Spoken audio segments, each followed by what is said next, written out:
there. Subscribe to my channel. And also press this bell icon. ছাদ বাগানে বন্ধু দেখতে পাচ্ছেন ফুল এসছে আমার 7-8টা ফুল একটা ডালে আছে, আরও আছে জায়গায় জায়গায়, কেবল শুরু। আর মেঘের অবস্থা দেখতে পাচ্ছেন, প্রচণ্ড মেঘ এখানে। এই ভিডিওর সাথে থাকুন বন্ধুরা, প্রকৃতির কিছু দৃশ্য আপনারা দেখতে পাবেন। আমার ছাদ বাগানে ভিডিও করার সময় মেঘটা উঠে, তো দেখতে পাচ্ছেন আরও জোরে ঝড়ো হাওয়া হবে। বন্ধুরা, ফুল আসার আগে এইরকম ধরনের কুশিগুলো আপনাদের অবশ্যই কাটতে হবে।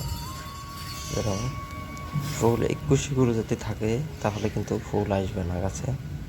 তো এই কুশিগুলো সবার আগে কাটিং করবেন।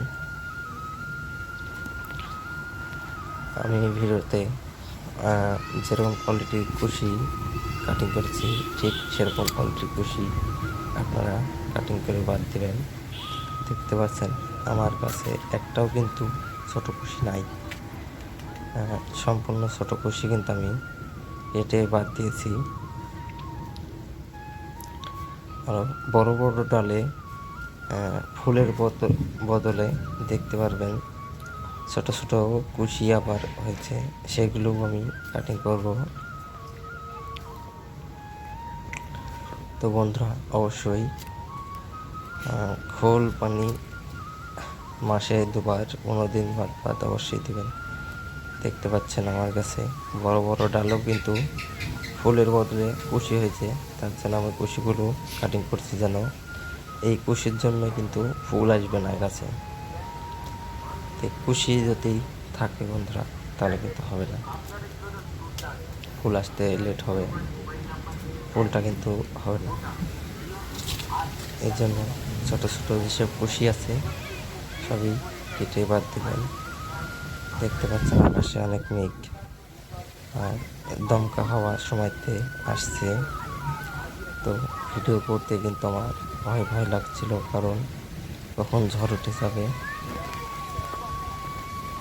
তাও কিন্তু বন্ধুরা ভিডিওটা করেছি আমি, কারণ এই সময়টাতে ছাদে অনেক ভালো লাগছিল, তাই আপনাদের জন্য ভিডিও করলাম। আর এই ভিডিওতে প্রকৃতির এরকম এত সুন্দর একটা দৃশ্য বানিয়েছি। দেখতে পাচ্ছেন বন্ধুরা, এরকম কুশি একটাও রাখা যাবে না গাছে, তাহলে কিন্তু ফুল আসতে লেট হবে। বাতাসটা দেখছেন কি জোরে, গাছের তুলো একটাও নেই। এই তুলোও কিন্তু বাজারে বাজারে বিক্রি হয়, বালিশ টালিশ তৈরি হয় তুলো দিয়ে। গাছের তুলো কিন্তু একটাও থাকছে না, সবই বাতাসে উড়ে চলে যাচ্ছে। আমাদের পাড়া গ্রামে এই তুলো কিন্তু অনেকজন গুছিয়ে রাখে, বালিশ নিয়ে যাতে বানাবে, তাই তুলো কীভাবে গাছে উঠছে আকাশে। তো বন্ধুরা, এই চ্যানেলটাকে অবশ্যই সাবস্ক্রাইব করবেন। অনেকগুলো ভিডিও বানিয়েছি কিন্তু ভিডিওতে সেরকম কোনো রেসপন্স পাচ্ছি না। বন্ধুরা, ভিডিওতে কোনো কমই থাকলে অবশ্যই তারা বলবেন। দেখতে পাচ্ছেন বন্ধুরা, বাতাস কিন্তু খুবই হচ্ছে, জোরে জোরে বাতাস হচ্ছে। আমার ছাদের উপরে এই ঘরটা বানিয়েছিলাম আমি পাটকাঠির একটা চালা। আমি ভয় করছিলাম আমার পাটকাঠির চালা কি থাকবে কি থাকবে না।